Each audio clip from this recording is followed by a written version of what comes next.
So thank you for showing up for our last community meeting of the season. Uh, I guess somebody was on our side because all four of them tended to be a beautiful day, and I think one just gets better than the next. But hopefully, this weather will continue for a while longer, and we can enjoy the lake for that much longer before everything starts to drop off the trees and freeze over, and then we start our winter sports as well. But thank you all for coming. Before we start, tomorrow is September 11th. It's a date that's very close to my heart. Being a retired Port Authority cop, I lost 20, 21 personal friends on that day. I heard recently that since 2001, about 110 million people have been born uh, in the United States alone. So those are people who never experienced the tragedies that we saw that day.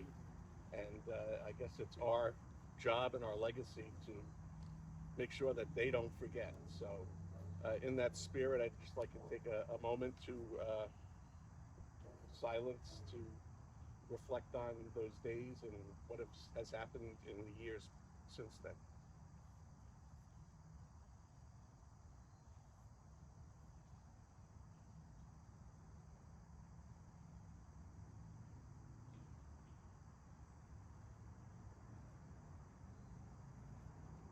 Thank you.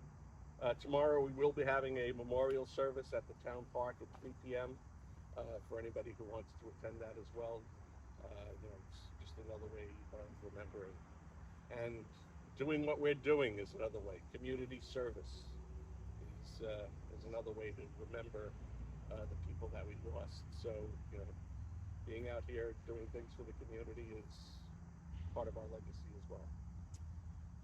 So with that, we want to start the program. Our first guest is AJ Reyes. He's going to give us his update on the lake, and then we'll move on to our normal business. AJ. Well, thank you guys for having me. Nice to see you again. Um, I'm glad I'm able to talk to you guys twice a year. I don't actually get to do this with a lot of different lake communities, so this is definitely a plus. Yeah, just give you a quick update. Overall, I think the lake has looked pretty good this year. When we went out and did our plant survey, which I'll talk about in a little bit, we had a clarity reading of over 12 feet, which is excellent. The maximum depth of this lake is about 18 feet in one very small section. So you can't get farther than 18. So the fact that we're at 12, I think, is excellent.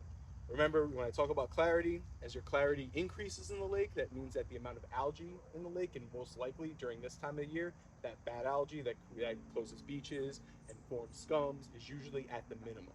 Now, we still get scums every once in a while. I know we had one yesterday, I believe, yesterday morning. Um, but as has been consistent with Roaring Brook, they're usually kind of windblown in certain particular sections and not something that seems to be widespread and really impacting recreation at a large level, which is important. That's what we want to see. Um, Generally, I'll also talk about the plant survey that we did. So back in 2019, when we first started with the lake, we decided to do a plant survey of the lake just to get a kind of layout of what's going on. Before then, there was one survey, I think a few years before, but prior to that, we really didn't have that much information on the plants. And of particular importance to us to figure out was what are the impact of these grass carp having. Now, back in 2011, the lake stock, I believe it was, I have the numbers back, 400 something carp in the lake, 490. You mean when we stopped? Yeah, Five, close 550. 550. And that was 25 over what we should have done. But 20, we could have gone 25 to fish. we could have gone to 1,000 or 1,500, but we Yeah, took. I always I did a project with the state looking at grass carp stockings across everywhere, so I have like thousands of lakes in my head with their carp numbers. So one of the reasons we wanted to do that survey is to say, all right, where are the plants at with these grass carp? Grass carp are excellent at what they do in terms of eating plants, but sometimes they're too good at what they do. And every lake needs some level of plant coverage because plants provide a lot of different benefits for fisheries, for sediment stabilization, for shoreline erosion, also for nutrients and water clarity as well. So every lake should have a balance. So in 2019, when we looked at the lake, there really wasn't that much vegetation, but what we consistently saw is bladderwort, which I know you guys are a little familiar with. A few years ago, there was a massive explosion of bladderwort. that kind of created a bunch of surface mats all over the lake. I think that was before. Yeah, that was before I was on there.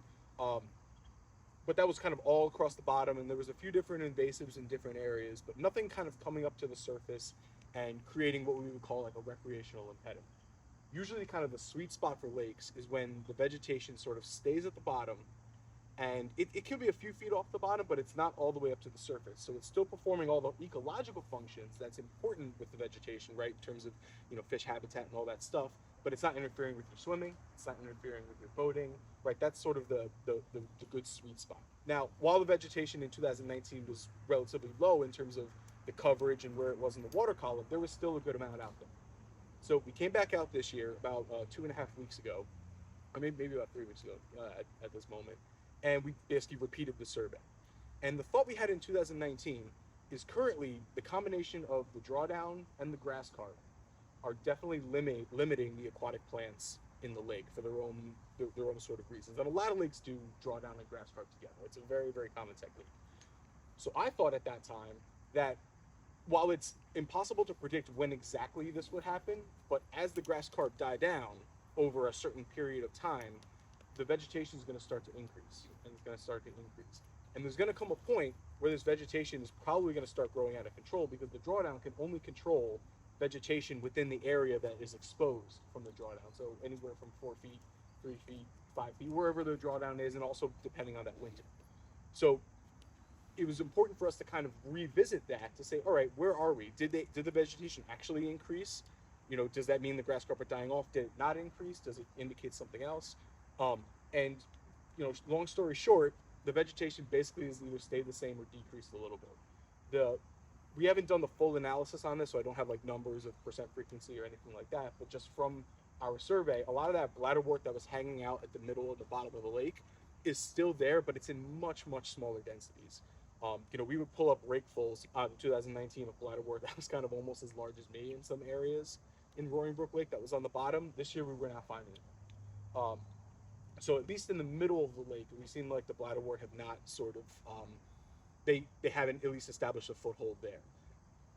How do you check the deeper ends? I mean, we have probably about 5 foot visibility, but in the areas where it's 15, 18 feet, is that what you're doing? You're dropping like a rake and yeah, you're just taking random scoops and checking? Yeah, we do a combination of 3 things, right? So where we can see the clarity is where we can see down is where we actually do a visual assessment.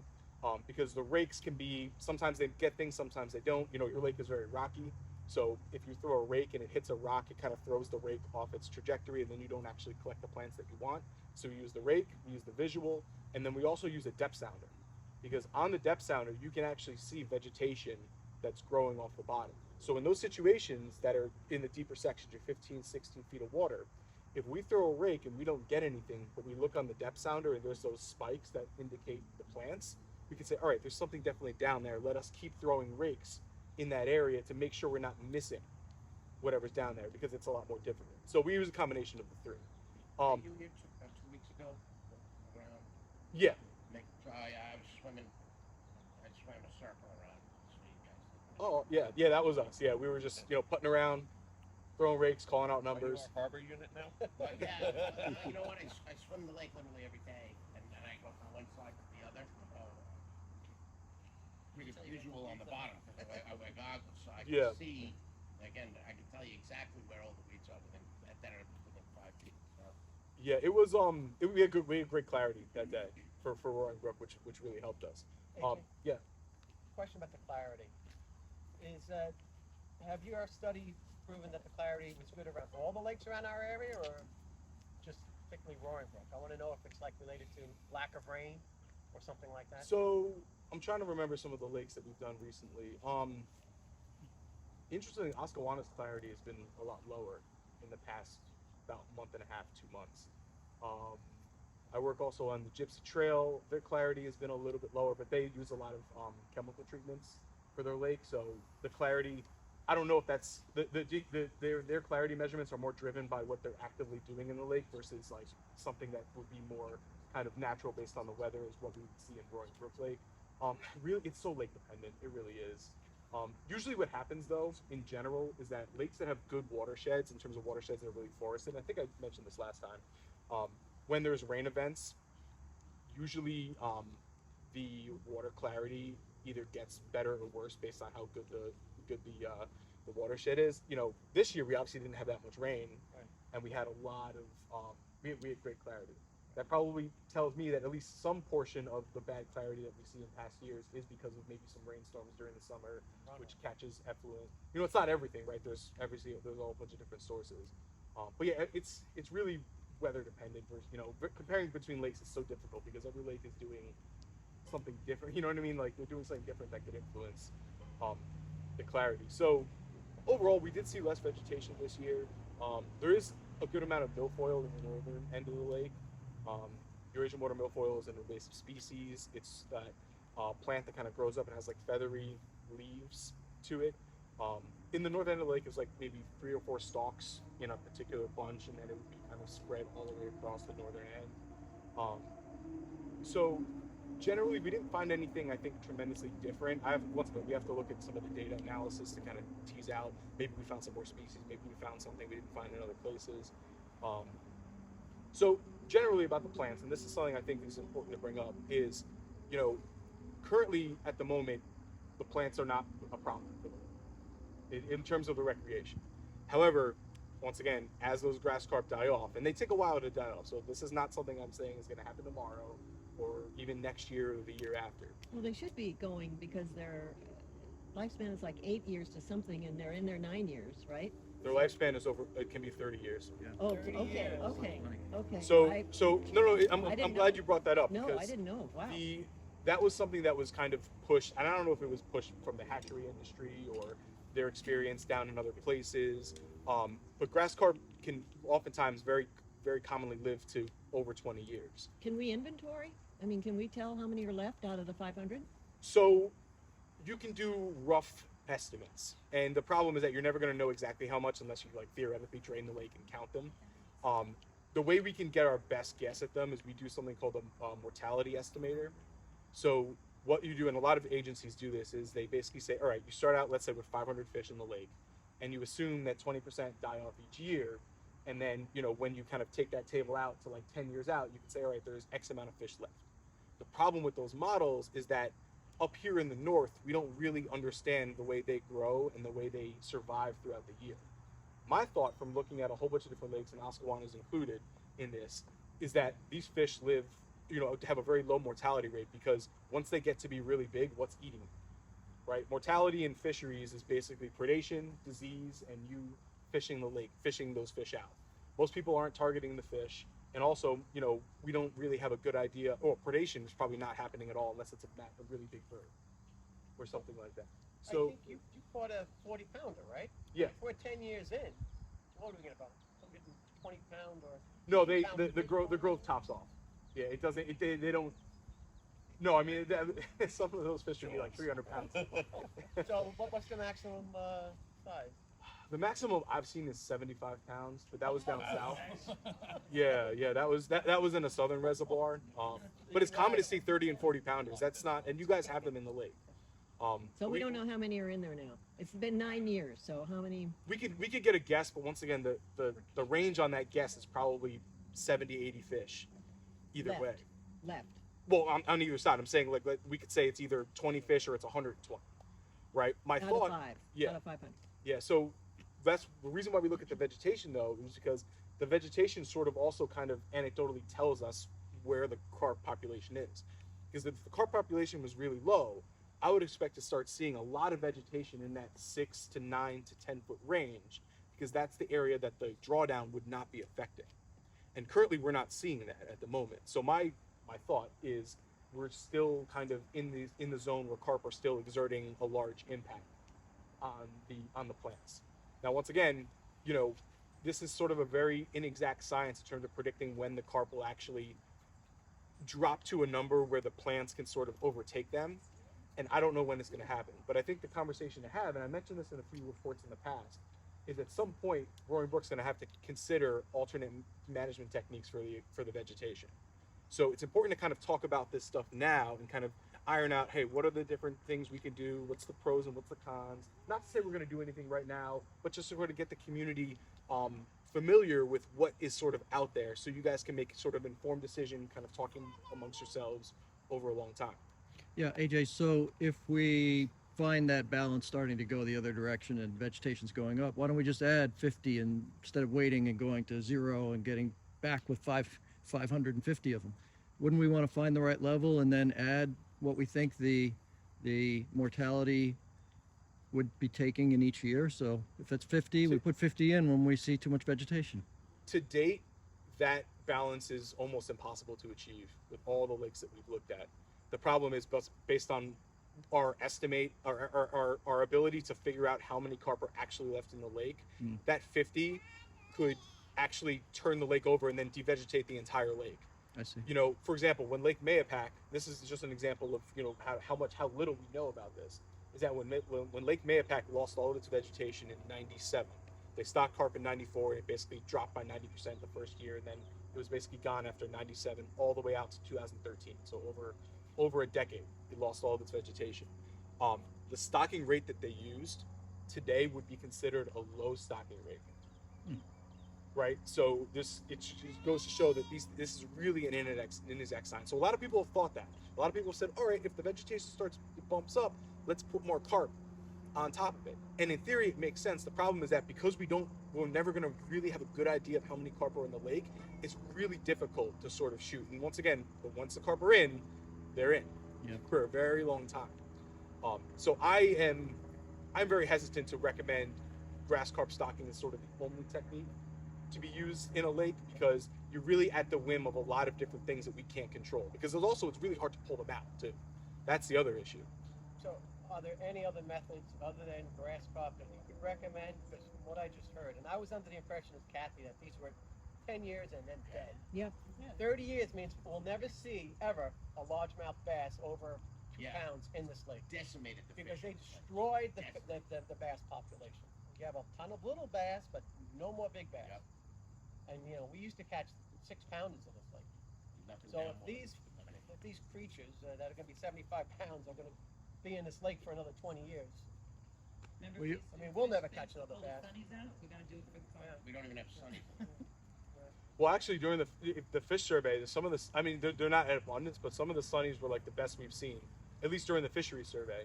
The guy that I brought out from SUNY Cobleskill was amazed, because we were seeing 8.5, 9-inch. Because the bass are all this big. They're the size Well, of yeah, that's why they are. Yeah. So I can't give any recommendations yet. Partially is because when the vegetation increases, I don't know what is exactly going to take over. Is it going to be your milfoil? Is it going to be a native plant?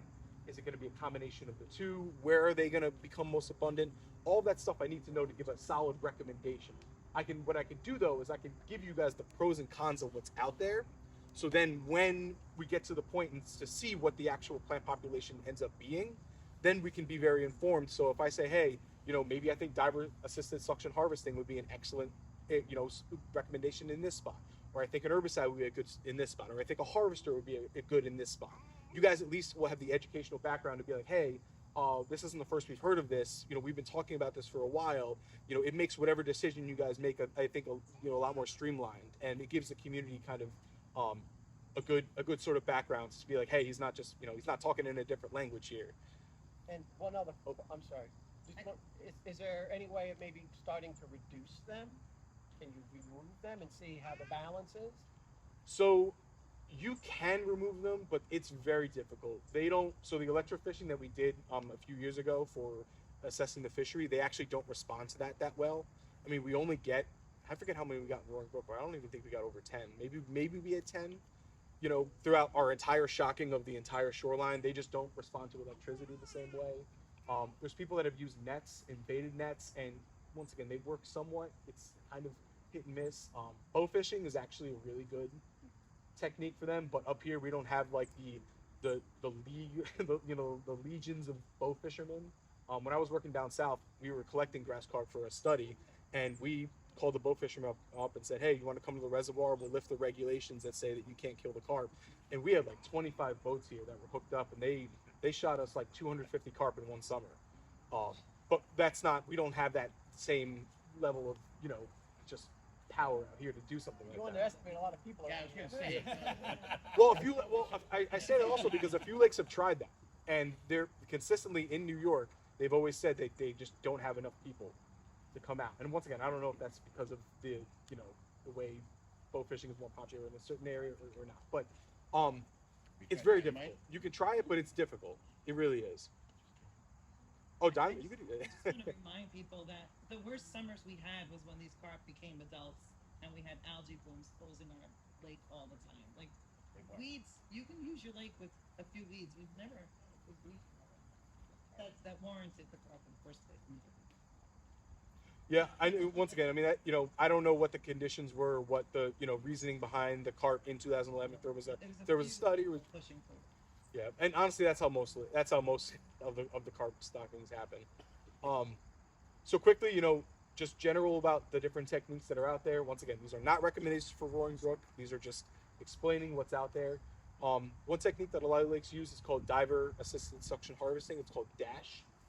Basically, there's scuba divers that go down and they bring a big pontoon boat out on the lake and they pull a bunch of the plants by hand and kind of feed them into a tube, and then the tube kind of shoots the plants up onto the lake, and then they can sort of efficiently kind of bag them and then take them out. That sounds expensive. It's very expensive. Yeah. Well, No, it came out is. of our budget meeting, and I don't think. Yeah. Yeah, Yeah, no, it is. So, sometimes divers charge anywhere from like $2,000 to $2,400 a day, and they can really only do like an acre in like a week, sometimes, or a little bit less. We did try hand harvesting with divers, that was about 12 years ago, actually with just 2 volunteers. But we know a lot of people who are divers and said if it works out, it would be easy to get a whole group of people who would say, I would like to go diving today, and I would do this for 3 or 4 hours.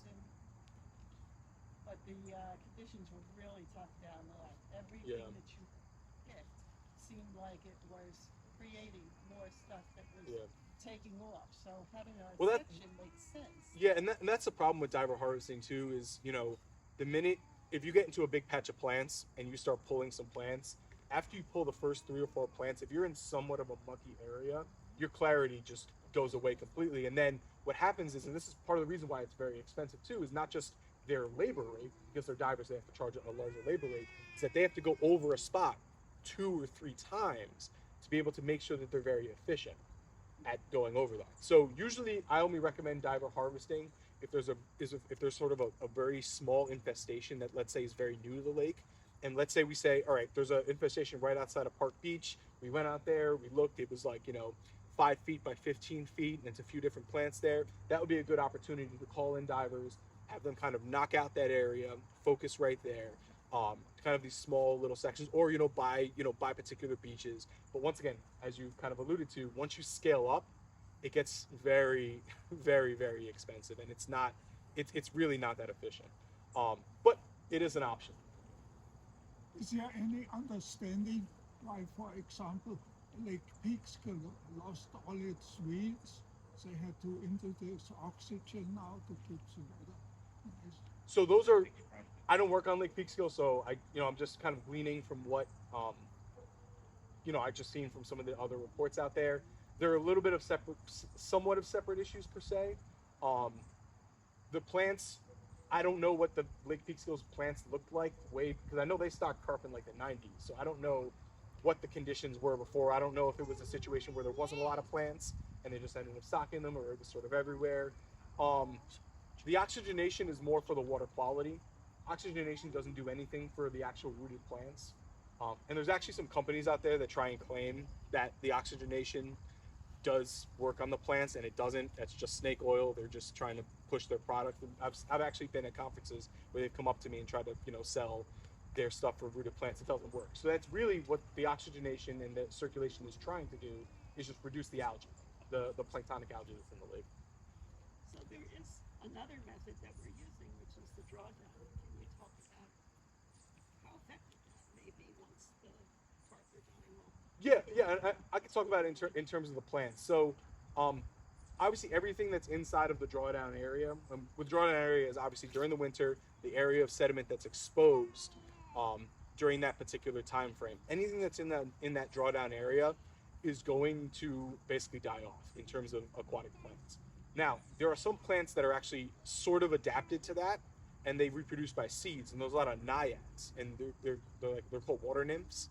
You guys actually have a ton of them in the lake, and they actually come and they sprout up in those drawdown areas because they reproduce by seeds primarily. So the seeds are actually resistant to that, and they'll crop up a little bit. They don't really add all that much to like the total coverage of the lake. They're kind of pushed onto the shoreline and such, but they can survive it. But a lot of other plants can't.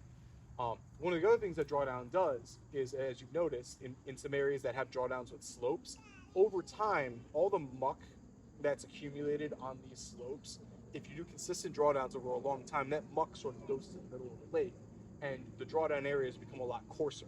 So you get, actually, it's sort of, in a weird way, it's sort of like cleaning the area on the outside.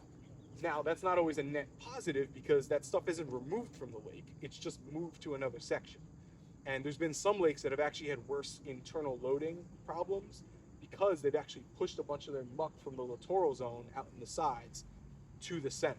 But in terms of aquatic plants, I mean, drawdowns will be effective. The biggest thing with the drawdown, though, is you're at the mercy of the winter, right? Because you can only draw down the lake as to a certain level, and you can only open the valves at a certain particular time, give or take a few weeks. But if you have, I know in 2018 and 19, we had some really mild winters, right? So in a really mild winter, a drawdown is going to be a little bit less effective because you're not going to have those same cool temperatures that are going to kind of help freeze that soil. Conversely, if you have a really wet and snow-packed winter, that can actually help kind of keep the plants sort of on ice, for lack of a better word, and keep them alive. So the big point here is that drawdown, you're sort of at the whim of what the winter is going to hold. If you have a really good winter for a drawdown, you're probably going to have better control going into the year. If you have a less conducive winter, that drawdown's not going to be as effective. Well, in this lake at least, I've lived on the cove. Prior to that, my parents lived on the cove a long time. When we started drawing down, every year it made a difference. Even if winter was warm, even get a lot of snow, come up, there'd be no weeds in the cove. So in this lake, it actually works. And that's common. Candlewood Lake has been doing a 7-foot and 10-foot alternate shallow deep drawdown for years, and basically in that zone, they have no vegetation. Now, they actually stocked carp in maybe 2015 or 17, and as of this year, they've actually lost all their vegetation in Candlewood. So I don't know exactly what's going on with that. But yes, I mean, over time, consistent drawdowns do, knock out aquatic vegetation. The problem is that they also knock out everything else, right? And even the native vegetation that would be potentially beneficial for young fish and everything like that. So drawdown's a super complicated topic. There's a lot of, pros and cons to it. Two questions. One, have you created like a map of the bottom depth? So the previous consultant did create a map of the bottom. You Yeah. have that?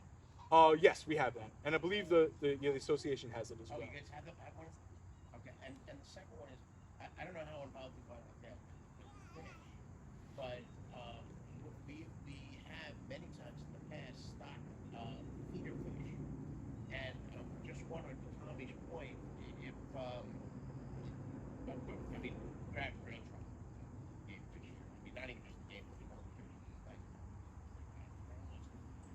we've lost a generation of the bass, and John Liswan, who's our resident fish expert for a long time, told me when you catch those fish, that the bass, or that are, 11 inches or so, just kill them, keep them, don't throw them back. I can't get myself to do that. But he said what they're doing is they're competing with one another because they're Yes. all at the same generation, they're all the same age. So he's like, if you cull something. Yeah. But my question to you is, rather than that, would it be beneficial for us to do a stocking of feeder fish to help that generation along? I mean, it might hurt the fishing for a season or so, but it would fatten them up and So carry on. So we actually, the main reason, well, one of the big reasons we did that survey was to answer that exact question. And I actually do not recommend to stock the feeder fish because there are so many bass in that lake, and it takes so much energy to drive a bass from, let's say, 2 pounds to 3 pounds. It almost takes like 10 pounds of forage sometimes to drive one bass from up 1 pound in weight. And then they obviously have to keep that weight on. So the amount of feeder fish that you would have to stock in this lake would probably be like in the $50,000 or $60,000 range in terms of money, and I don't even guarantee that that would work. So really, the big issue is that you have too many mouths, not that you have too little food, right? The lake still has bluegill, and there's still some year classes of bluegill in there that would normally be the ones that are feeding. So in theory, the best way to do it, and I think what your fish expert was talking about, he's hitting on a very important point, is that a lot of these lakes don't get harvested enough. Bass, if they don't get harvested, they kind of overcrowd themselves, and this is exactly what's happening here. There's way too many bass that are at 11 inches, and they all are basically taking away from any forage that's out there.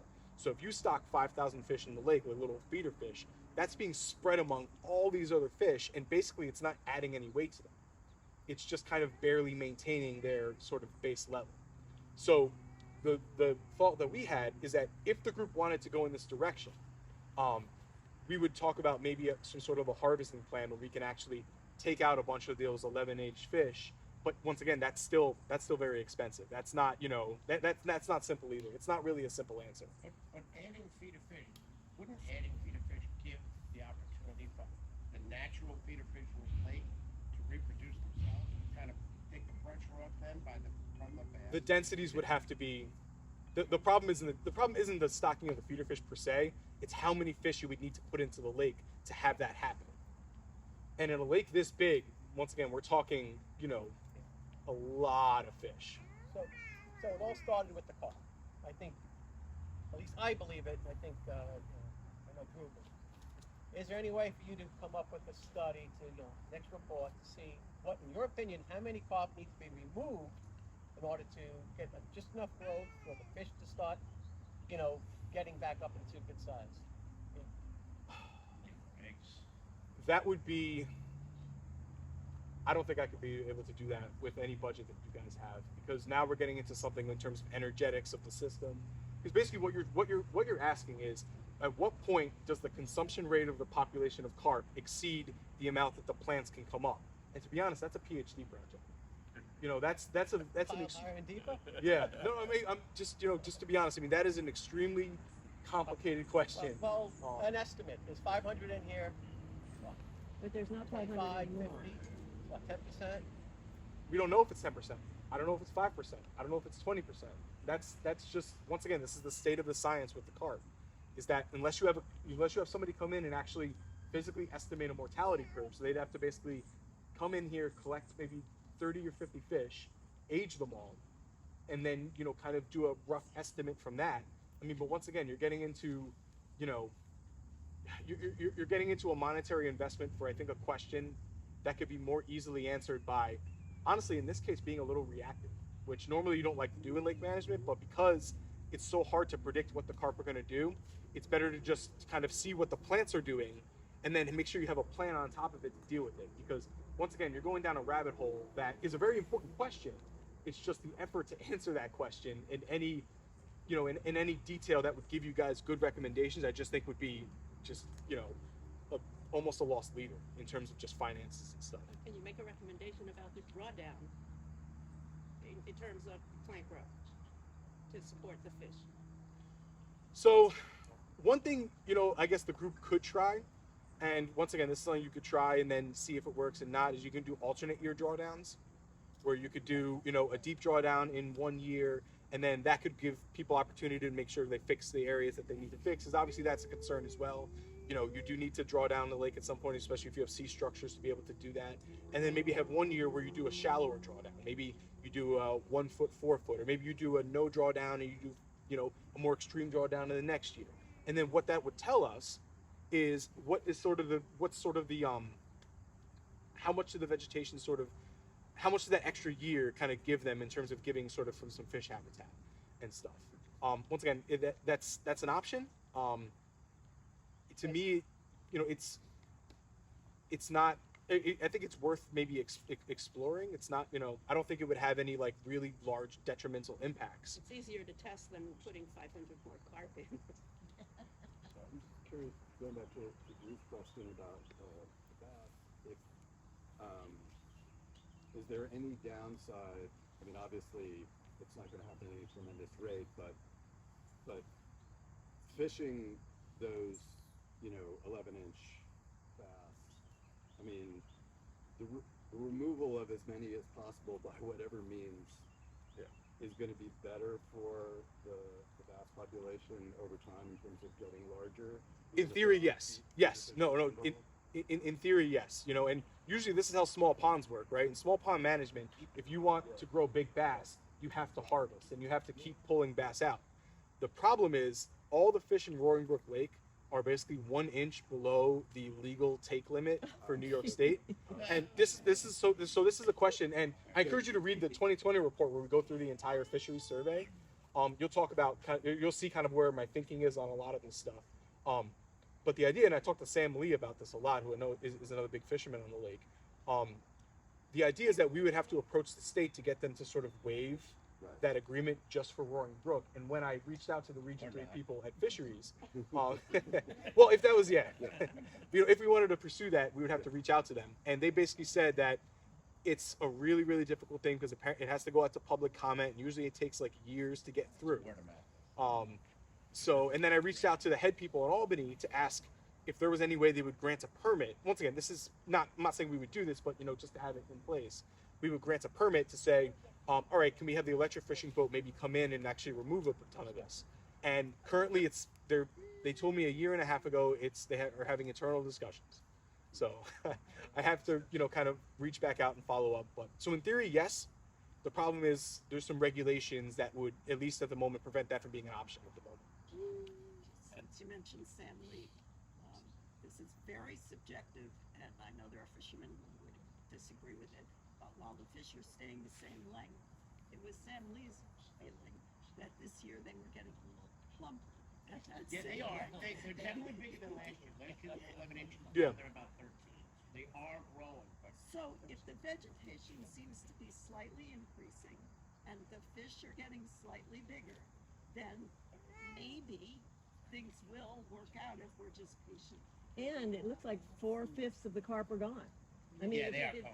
there's Not they're No, gone. but dead. Bass, we used to Dead, catch a monster. yeah. Tommy was But we saying, got like, used to if we catch had 550, it's been since 2013, and the estimate is between, and I realize, but between say 50 and 100, 110, 120 left.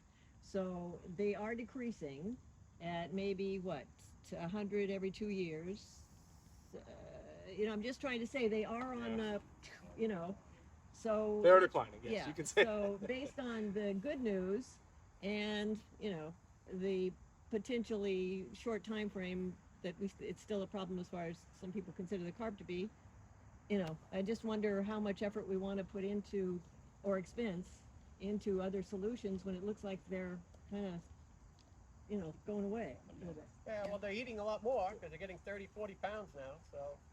The ones that are left, ones yeah, that are left. yeah. Yeah, they're still eating. Yeah, and once again, this is the point of this conversation is not to once again recommend one thing or the other right now. It's to say, all right, these are the options out there, so we know. Is there an option for like an artificial habitat, an artificial reef that the bass and small fish would thrive with? Yes, and that's a big industry. There's a lot of people that have looked into it. It could be as simple as sinking a Christmas tree down to the bottom of the lake. Some people have done that. Some people have made PVC structures based out of a whole bunch of different things. It can take a whole bunch of different forms. Yeah, you can sink an aircraft carrier. Make sure you take all the gas out of it first. But yes, that's a big. Yeah, people have done that in a lot of different areas. And then the carp eat the Christmas tree. They could. No, they would. Is it true that when the carp is supposed to be sterile, originally 14 years, they said.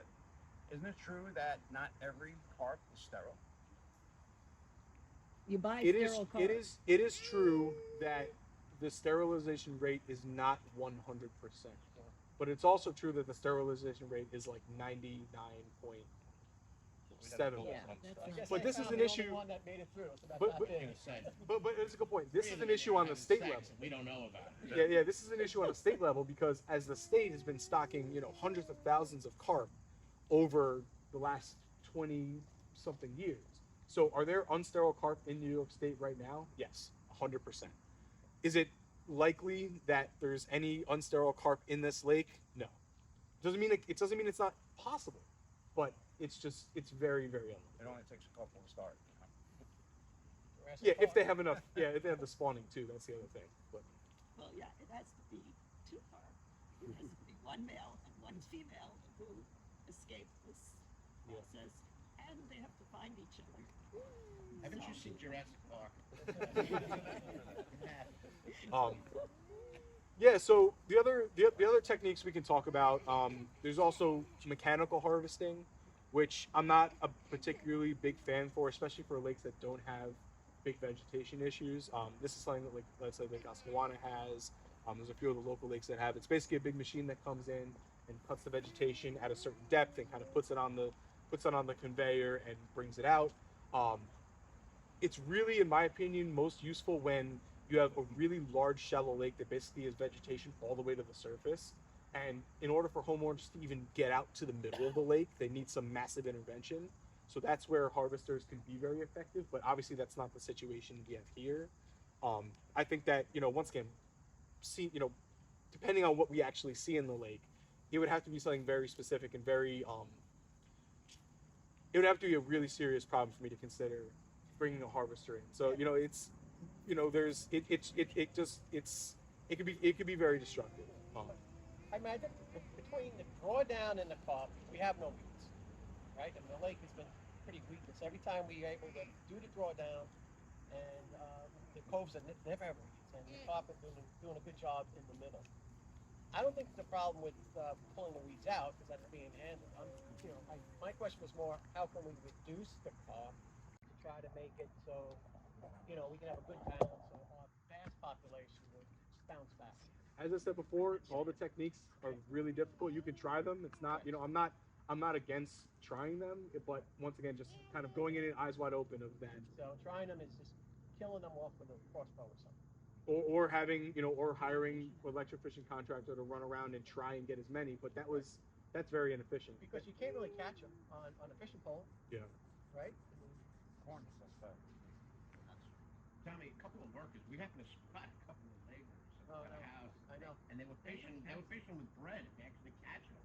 Really? These guys were taking them home and eating them. They would just leave it in the water and go do their work, and then they'd see their pole go, The they'd pole run would out. bend, they'd run out and pull a carpet. Or at somebody's house. Get their numbers. Yeah. Yeah, right? Get their numbers. The other technique that should be mentioned, and once again, to be completely clear, this is not my recommendation, but it has to be mentioned, is the use of aquatic herbicides. It's a technique that is fairly common throughout the United States.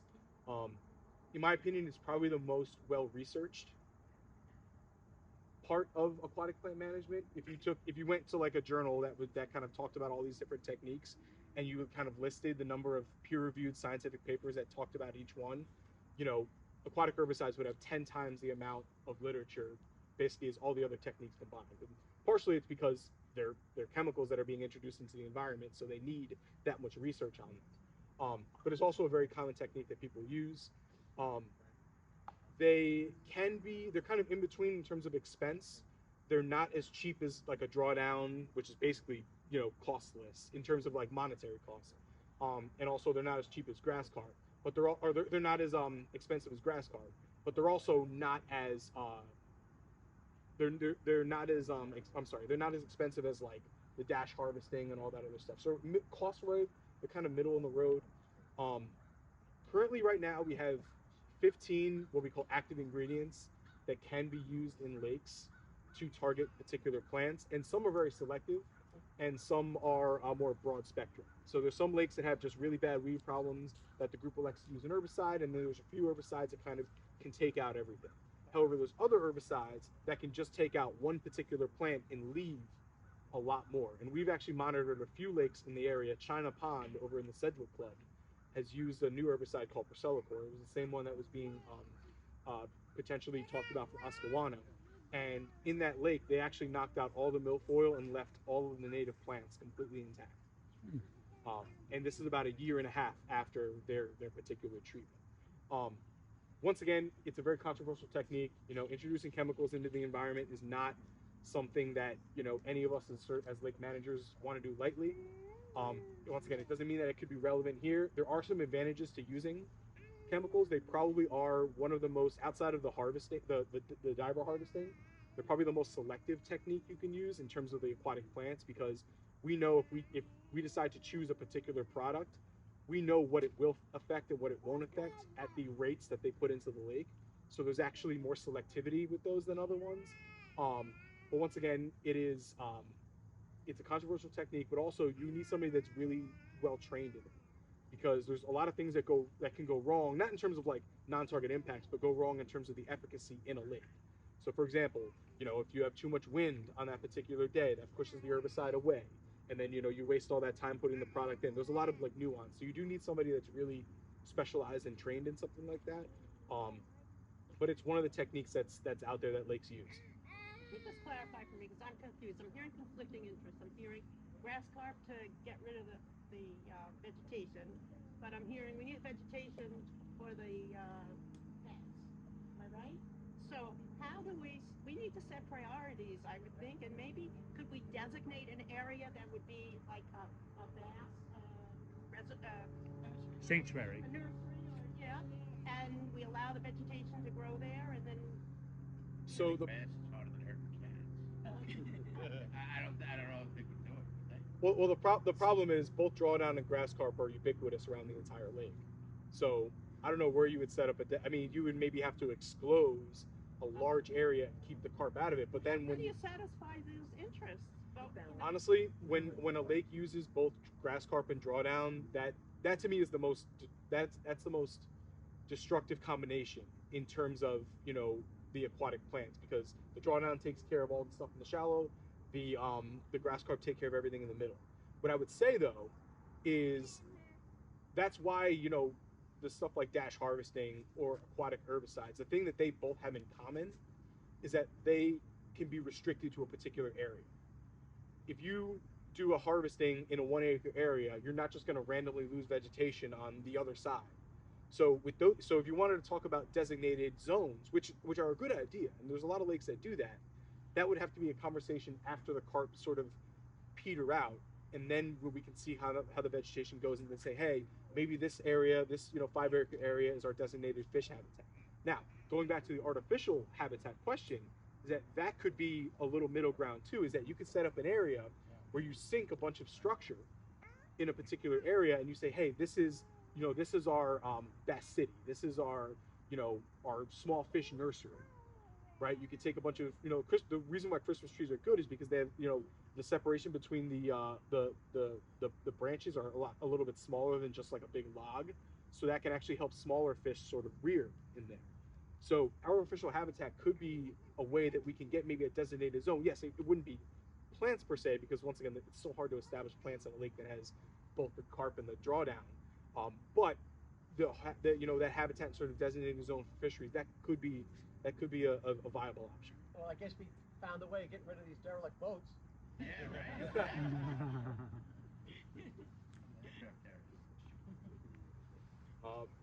Yeah, so once again, those are the options. It's not something, once again, this isn't a decision we need to make now. This isn't, like, oh my God, we need to do this next year. It's just kind of introducing you guys to these different things. So once again, when this conversation eventually comes up in 3 or 4 years, we'll at least have sort of a head start on this, and sort of understanding, hey, what are our options, what are beneficial, what are not, what can be permitted, what can't, and those sorts of things. Is there any other lake topics you guys wanted me to touch on, or? I know I was kind of talking a bit here. Every meeting I say that people should make sure to get their septic tanks. But I'd love to hear it from you. Yes. Get your septic systems pumped out and inspected on the 3-year basis. Especially, with inspections, also inspecting the leach. 5, actually. Well, It's 5 here. the law is 5. You can do 3. Yeah, I do. Yeah. I do 3, but the law is 5. Yeah. So also inspection of your leach field, right? If you have a traditional leach field, once the effluent leaves the tank, after it sort of settles out, whatever sort of tank you have, it goes into the ground and the microbes go to treat it. We live in a very rocky area, right? So that means that a lot of our leach fields, unless there's something added to them, are usually inadequate to sort of treat the effluent that's coming out. Usually I think you need a minimum of 48 inches to not do anything, but you can get away with like a mound up system with 24 inches. I believe that's the code. So inspecting the integrity of the leach fields is very important. You know, if you see any sort of ponding on your lawns or anything like that, or even, you know, even if your leach field hasn't been looked at in, you know, 15, 20 years. I mean, I've known people that have gotten upgrades on their homes, but still tied in the same, you know, the system to their same old leach field from 30 or 40 or 50 years ago. And leach fields get to a capacity at some point.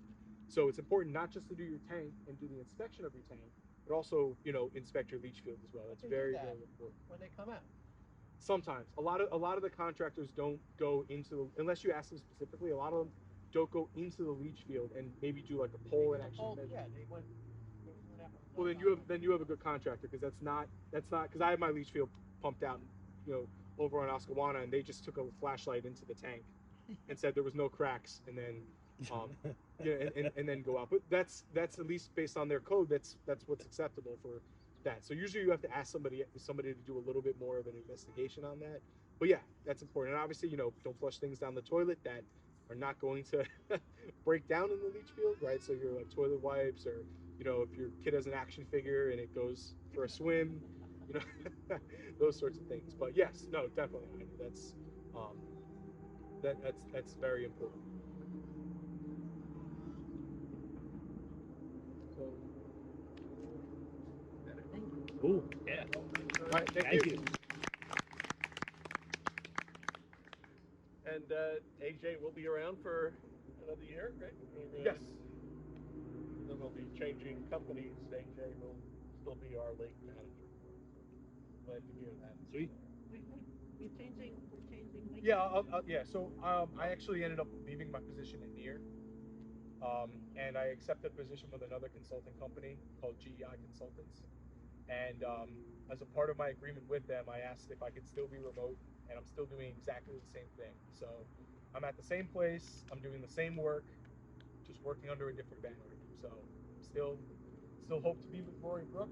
You know, there's nothing about my services to you in terms of, you know, my blending of expertise or anything is going to change on that aspect. Just working under a different banner. And we wish him lots of luck, and we're excited to do that journey with him. Yeah. Thank you. Okay. All right. Next item is our budget, district budget. There's four of us down there at the district meeting this morning. Pretty much everything is going to stay the same, except that the solid waste contract is up for bid, and they just settled theirs with Yorktown, and Yorktown saw a 42% increase. 42% increase in their fees. So ours was about 110 this year. So, you know, did that? what's that? I didn't hear the first part. What deal that? Solid waste, AAA at Yorktown. Garbage, Oh, refuse. the company went to you. Yeah. So they went to bid, and they came back with and they were the lowest, 42%, which was AAA. So AAA is you know, our current bidder, and in the past, no one else has bid. The bids are due back Wednesday to Town Hall. So they're preparing us for sticker shock. So in the budget, we put in for a 40% increase. It could be more, it could be less. My guess is it'd probably be more. But a 42% increase would mean around $140,000 or $150,000, and that could mean a 14% increase in our taxes. Just a thought. The bulk trash pickup that they do is really expensive and limited now. They don't seem to have the stuff to put out, or, you know, is there an alternative to put maybe a community dumpster on a certain week or something different? Well, they already released the bids, so whatever is in there is in there. You know, the whole problem with that is it's probably not a large, you know, the majority of what they charge is for the weekly pickup of the refuse. So that's the manpower, the machinery and then the disposal fees for all of that stuff. That one bulk pickup probably isn't going to add or delete very much. The bulk pickup's very expensive. Yeah, the bulk pickup alone is They charge a lot, and the list of things they don't take is wrong every year. I guess it's something we can ask the town once they get their bids back, but that was not something, you know, that I guess they put in for the same service that we've been receiving. Yeah. So, that was the major increase in the district budget. We did put in about $5,000 for the abandoned boats to dispose of them. Once again, there is expenses in disposing of the boats. The companies generally charge about $200 a boat, and they'll probably be doing that sometime in March, where they'll be sending out flyers to the community, letting everybody know that they either have to have the current boat stickers, or they will be considered derelict or abandoned boats, and then the town will dispose of them. We had an auction a couple of years ago. Yeah. Well, the problem with some of these boats is, would you want to buy them? Suggested that this morning at the budget meeting. Yeah. But I mean, if there is something that's able to be purchased, sure. It's a lot cheaper to buy a boat than it is to get rid of it. Yeah, AJ. They've exercised everything. Okay. So talking about having an auction once we do an inventory of all the abandoned boats, once everybody's had an opportunity to sticker them. Nobody wants to take people's boats away from them, but they have to be responsible. They have to make sure that they're properly identified, so that if it's found floating in the lake somewhere, we know whose it is and stuff like that. So it's a process. We did it a few years ago. And some of the same boats that made it through the last time are still probably sitting in the same exact spot that they were when we did it the last time. Nobody's used it. The person may have moved away from the community and left the boat behind. There's a whole bunch of different reasons why the boats get abandoned, but that was it. All right, any questions on the budget? It's just, everybody get ready for your sticker shock. All right. I know you want to say better than 25%. Yeah, well, and the other thing is, we actually asked the town that if there is an increase, we may look to take some of our current fund balance that we have in our account and apply that towards the increase, so that our tax may not be more than 10 or 11%, rather than 14 or 15%. So Yeah, no, it was going to be 25 this time. well, they were right. They could go all the way up to 25, right? So. Okay, Annie, you want to talk about the lake? I think we've talked a lot about the lake. Yeah, we but I did, do yeah. want to say about the budget. We had one very nice piece of news from Supervisor Amavi today, which is that she has received $100,000 in grant money that will go towards the engineering project, the two dams, Peekskill and Roaring Brook Lake. So that is Who gave the grant? The federal government? The federal government. Yes, but Yeah. do you remember the acronym? Well, it's ARPA. ARPA or something. Yeah. But What's the total estimated cost? It was 90,000. More than the actual cost of the project? No. Well, no. Apply that to the garbage? It's like Peekskill and here. Apply to the garbage.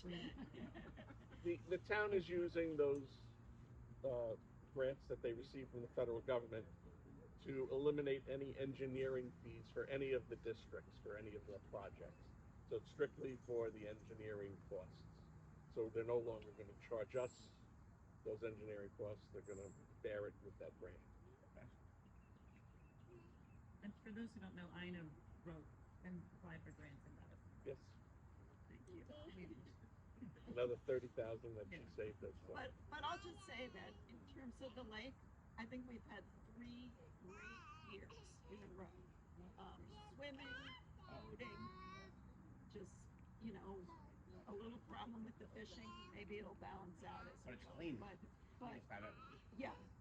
I mean, and when I first moved here, even though people say there's no problem with the other recreation besides boating, it was hard to row a boat. It was hard to canoe. It was awful swimming. We were going really, Yeah, there wasn't even no beaches. You know?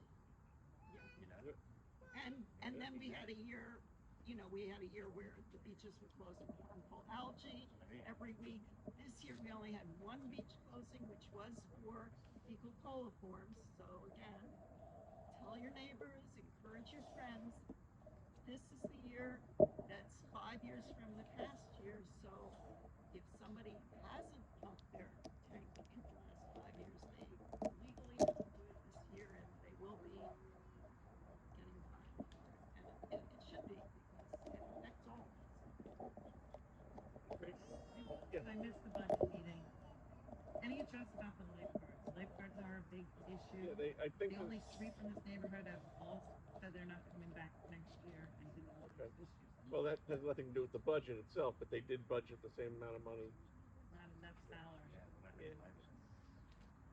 It's 25,000, I think. 25,000. And our son pointed out, like they because the minimum wage raised. Like when he started as a junior lifeguard, you got less, but each year you get an increase. But because they raised the minimum wage, he ended up making the same as the junior lifeguard, a senior lifeguard. It raised the whole No, they didn't. rate No, schedule. No. And they're losing lifeguards to Is that pay grade. Well, we haven't been able to open half the beaches. Is that Putnam Valley or is that just Roaringbrook Lake? Putnam Valley. We as a district can set our own rates. And Yes. how do we compare to the other towns in the county? It's been all over Way the lower. state. The Portland Oh, yeah. Portland pays Low? 21 an hour or something. Better? Is that better or lower? That's much higher. We're losing our Even- We're like 15 an hour. And in addition to that, Portland They're all going pays up. for them to be Well, heated. even with the 25 that we budget, in the past 4 years, we've never used the full 25,000. So there's money in that line for increase. Yeah, I didn't think they were using that much. Huh? I didn't think they'd be using. In 2019, they used 22.4. 2020, they used 22.2. 2021, they used 16.3. And this year, they used 13.1, but that may not mean that everything's been paid yet. How is the hourly wage set? Who sets it? I 15 an hour. Yeah, I don't know. That's But- something but the town who does, I sets guess. it? I mean, I don't know. I'm thinking it's at the But we if there's wiggle room there, he's saying. Yeah, but we have a Lifeguard. fund balance in that line. Moon Beach never opened well. We have the fund balance in that line from all those years that we didn't spend it, plus the 25 this. So we just need to tell them. So there is some room in there, but they just have to, that's something internally that they have to do.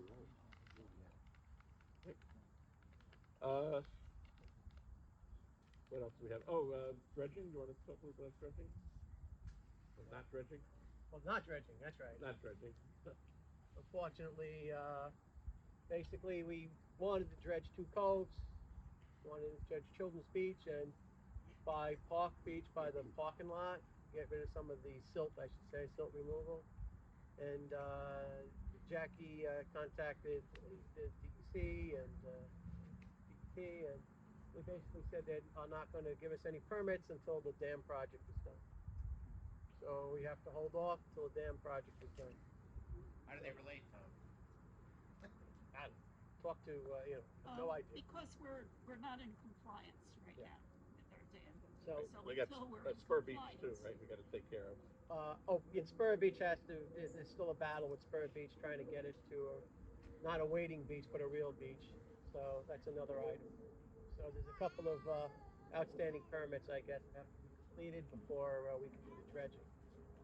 But I guess on a good note, we saved some money because that was some of the money that came out of the funds Right. to bring the increase down to 11% instead of 25%. And will the drawdown be less then? You're talking about. The drawdown, yes. Originally, we were talking about a 6-foot drawdown. Now it's going to go to the standard. It's going to be 3.5 to 4 feet. And basically, we're going to start no earlier than October 15th, no later than November 5th. And we're going to let Sam Lee determine when to start, since we're already down a foot, based on the level of the lake and based on any patterns of weather that we have. So that means the drawdown might start, October 30th or as late as November 5th. All right. Anything else on the? Question about the dredging. Could the the DEC or DEP, whoever it is, allow us to dredge when the work on the dam is being done to avoid having to do 2 successive deep drawdowns? No, we don't have to draw down to do the work on the dam. Oh, we don't? Well, things are a little in the air because we had a plan that now is being challenged, but I don't think any plan that's been suggested will require a drawdown. But I will say that, the status of our Class C dam is now fair, and that means that we're in a non-compliant state, and the DEC is serious about it. Those are the carrots and the sticks, fines and not allowing other work when we're non-compliant. So we're going to be doing it. No, I don't object to the dam work. I'm just trying to coordinate the drawdown because that is destructive. There's no drawdown for the dam. Okay. All right. As far as the roads go, we'll be in touch with Sean regarding anything that we need to do. If you know of anything that needs repaired, we need to do it before October. After October, they close the blacktop factories or refineries, so they can't get blacktop for anything. All they could do is a cold patch at that point. I know they're looking at the work over by Cardiac Hill with the erosion over there. But if there's any other issues around the lake, just please bring it to my attention, and I'll move it along, or just call the highway department directly, so you can do that as well. The 5K. Is anybody here from the 5K committee? Jonathan, you want to? Yeah, the 5K went well. I mean, 107. Huh? 107. 107 run. Catch on camera. Well, the 5K went without a hitch. We had 107 runners. We raised over $6,700 for Second Chance Food, and we're talking about possibly doing it again next year. Everyone had a great time. Everyone had a great time. We had volunteers. It was a great day, great morning. Thank you. All right. It was very enjoyable for everybody that was here. Okay. Anybody have any comments, questions? Open forum. I was just going to mention on the 5K, I know Alex took a bunch of pictures, and he's trying to figure out how to put them up so that people can get pictures from the 5K, and then he's going to make it another donation, so it'll raise more funds. Right, exactly. So he'll sell them for maybe each, someone crossing the finish line, he'll sell each one for $10. He'll make a nice print of it and sell it to the participants. Okay. And all the money that he raises would go to Second Chance Food. Excellent. Nice of him. Thank you. Is anybody watching out for the turtles? We lose more turtles every year because of the time of the slowdown. They cannot reset them, especially when they You mean cars hitting them? But No, the drawdown part. Oh, the drawdown thing. Okay. after the ground is frozen, they cannot move. So they just freeze. Okay, I know we could put that out on the newsletter. I could be responsible for this piece of misinformation, which I understood that they didn't. But Sam Lee was actually an amphibiologist and reptilist, and he has a master's in both those fields, and worked for zoos for a while. And he told me that both the amphibians and the reptiles go into a hibernation that's not so deep that they can't move. So they do need to be under the water to keep warm in that. But if the water goes down, they will wake up and fall, plummet into the place where they should be. So we do have plenty of turtles, and I haven't noticed any shortage of them, big and small. We have different kinds of turtles, and they do different things for winter hibernation. So, we pretty much you have to watch out for them. The snappers, as I understand, they kind of stay in this hibernation state under the ice, not in the ground. This is what I learned.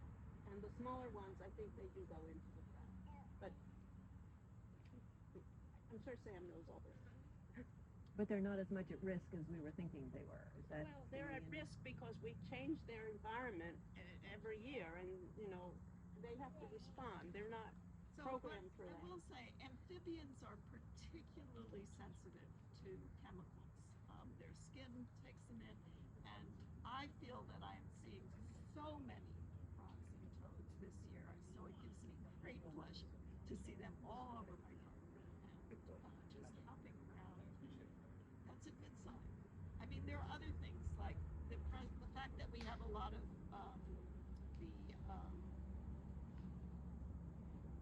the lichen on our trees. Lichen is actually a marker for good atmosphere.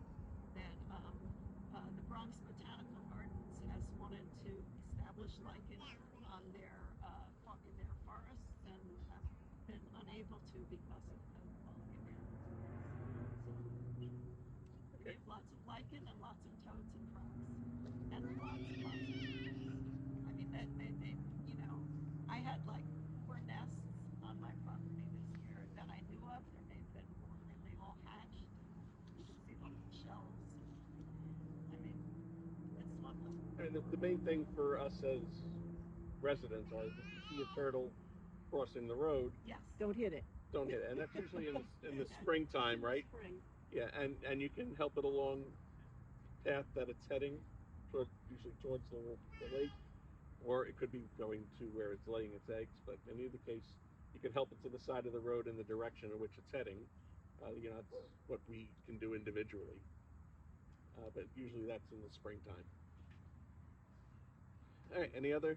Just the comments. I want to make sure everybody saw Jackie and Abby's post about NYSEG proposing to raise rates also significantly. Yes. There's a period for public comments. So she posted information on Facebook. If you can access that, call Jackie. Well, actually, They're she talking mentioned like it at the 40% also. she mentioned it at the district meeting this morning too. That she wrote a letter on behalf of the town, but that's only one letter. And the Public Service Commission looks at it and says, "Oh, it's only one letter," even though it's on behalf of the whole town. But just like the MTA, when they had their hearings about doing that toll for below 59th Street or whatever, they had hundreds and hundreds of people responding. The Public Service Commission, does the same thing. So we just all have to basically email them and tell them our displeasure of having another increase after we just received one a couple of months ago.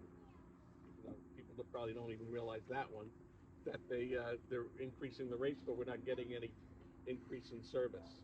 So Jackie's letter is on Facebook. We're going to republish it in the newsletter, put it on the website, so that we can get as many people as we can to have a voice. Are you going to have it in a printed newsletter soon? We're going to try. I mean, we have a lot of stuff, but unfortunately, Ed passed away. He was the one who spearheaded it. If somebody wants to take on that responsibility, we'd be more than happy to have them. We're trying to get the newsletter out during the summer months. We were trying to do it weekly, and during the winter months, we're going to try to at least do it monthly. We want to use the website for things like we mentioned about posting boats for sale, or if anybody has any event going on, if anybody wants to promote their local business, that's concerning the lake. We don't want people from that have nothing to do with Roaring Brook posting stuff on there. But if you have a local business that the community of Roaring Brook can benefit from, we'll post that on there as well. We want to post photographs. Alex has been putting a lot of photographs on there, but if you have any photographs you want to post as well, please just send them along, and we'll put it on there. We want people to basically go to the website and look for information.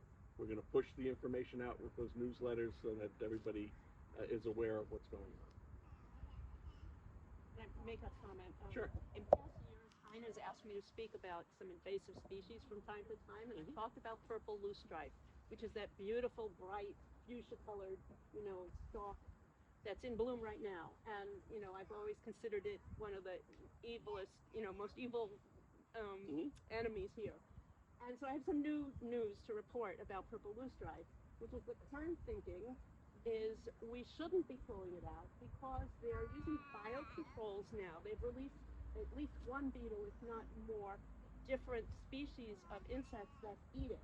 And if we remove it, then we will remove the food source for those insects, and then they will die, and the purple loosestrife will continue to reseed because the seed bank is in the ground, and then we won't have any way to fight it. So the current thinking is to leave it. What I recommend is to remove the flower stalks.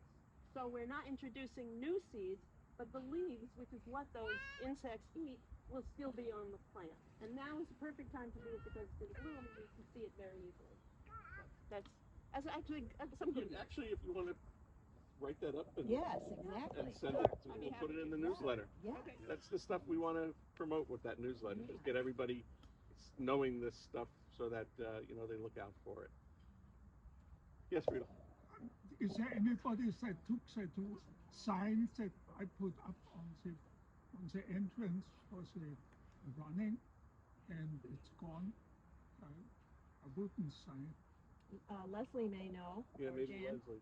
Yeah, she isn't Leslie here was in today. charge But of Leslie, that, Leslie so. probably would have a clue. I don't know if she took it or not, but you can ask her. Yeah. All right, anybody have anything else? Okay, we have our barbecue. We're gonna use up the burgers and franks from the regatta. So we'll give us a few minutes. We'll set up food, have a barbecue. Excellent job. Should be eating fast. It would be, yeah. And thank you all for Thank you, Mike. helping me through this first year. Oh, And, thank you, Mike. yeah. Good job. My pleasure. All right. And we'll keep moving forward.